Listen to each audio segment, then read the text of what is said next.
So this is actually the story of how I had $1,000 stolen from me when I was 22 years old. Um, in January of 2017, I accepted a job with the New York Mets, and it was going to be the first time that I had ever lived that far away from home. So during my interview process, friends of my parents had said that they had somebody down there that they knew that rented out their basement apartment. It was a great setup. She had actually lived there before. And if I was interested, to get in touch with them and go see it and go from there. So in January, we went down, saw it, loved it. It's the basement of a brownstone, and the family lived above me. So it was just a really great setup.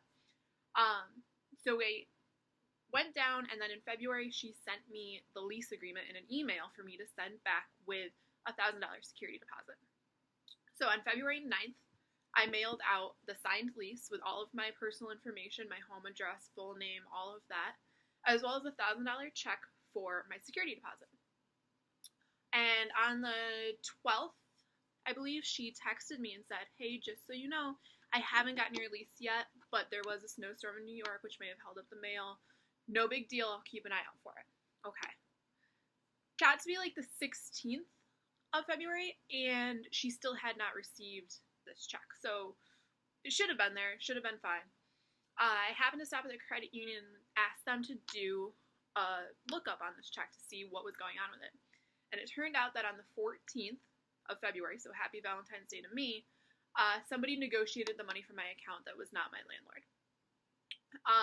They were able to find a picture of the check from when it was processed, and the signature on the back of it was 2 straight lines, so it was nothing that was distinguishable enough to be able to tell who took it.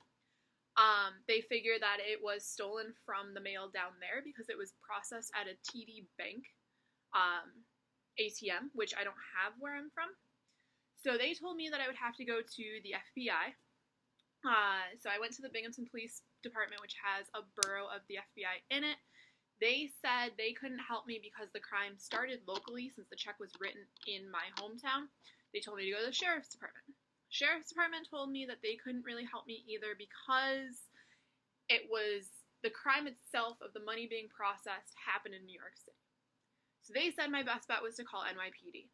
So I got home, and with both my parents in the room, I called NYPD. I looked up the closest division that would be near where I lived, assuming that's where the money was taken, and called them. And I got connected to a detective who went on to berate and scold me for about 15 minutes, breaking me down to tears, telling me that I was in the middle of a scam. It happens all the time. Welcome to the real world, kid. This is what happens when you find an apartment online.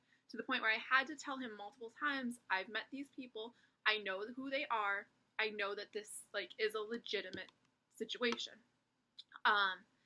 From there, after I calmed down from that conversation, I messaged a friend of mine who is a state trooper, and since there are now state troopers that travel to New York City, there weren't in the past, he was able to connect me with somebody at the local department, and they actually finally filed a report.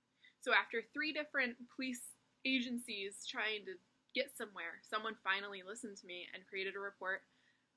They were able to communicate between my credit union and TD Bank to put the process in order for a insurance claim for the money, and I ended up 3.5 months later getting the money re-sent to my account. But boy, let me tell you, that was a terrifying start to moving to New York City.